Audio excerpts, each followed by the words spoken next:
आज की कहानी का टॉपिक है बीता हुआ कल। दोस्तों, कहानी छोटी है मगर बहुत कुछ सिखा सकती है, इसलिए आशा करते हैं आप इसे पूरा जरूर सुनेंगे। तो चलिए अब शुरू करते हैं इस बेहतरीन कहानी को।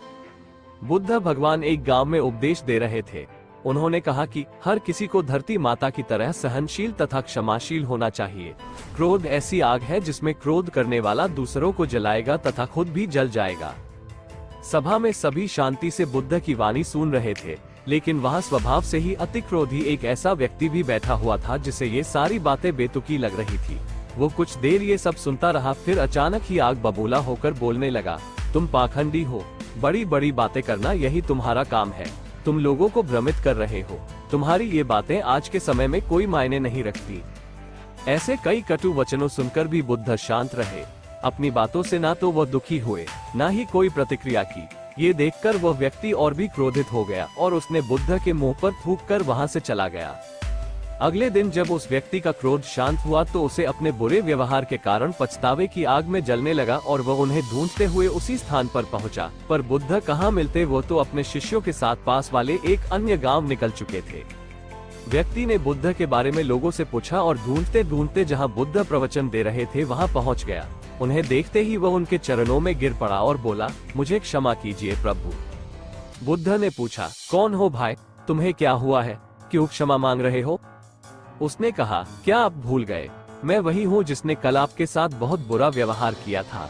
मैं शर्मिंदा हूँ, मैं मेरे दुष्ट आचरण की क्षमा याचना करने आया हूँ। भगवान बुद्ध ने प्रेम पूर्वक कहा, बीता हुआ कल तो मैं वही छोड़कर आया गया और तुम अभी भी वही अटके हुए हो। तुम्हें अपनी गलती का आभास हो गया, तुमने पश्चाताप कर लिया, तुम निर्मल हो चुके हो, अब तुम आज में प्रवेश करो।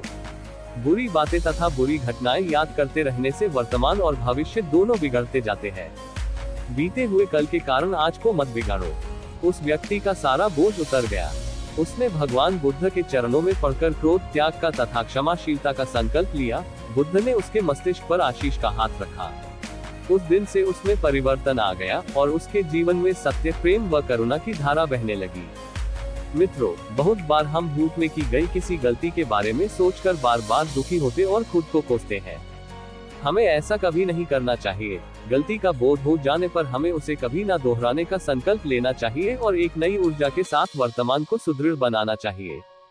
भगवान बुद्ध की इस प्रेरक कहानी को मैंने बचपन में सुना था, इसलिए आज इसे मैंने आप लोगों के साथ शेयर किया है। आशा करता हूँ कि आपको ये कहानी पसंद आई होगी। वीडियो पसंद आए तो वीडियो को लाइक, शेयर और चैनल को सब्सक्राइब करें। धन्यवाद दोस्तों, मिलते हैं एक और ऐसी ही बेहतरीन और प्रेरणादायक कहानी के साथ।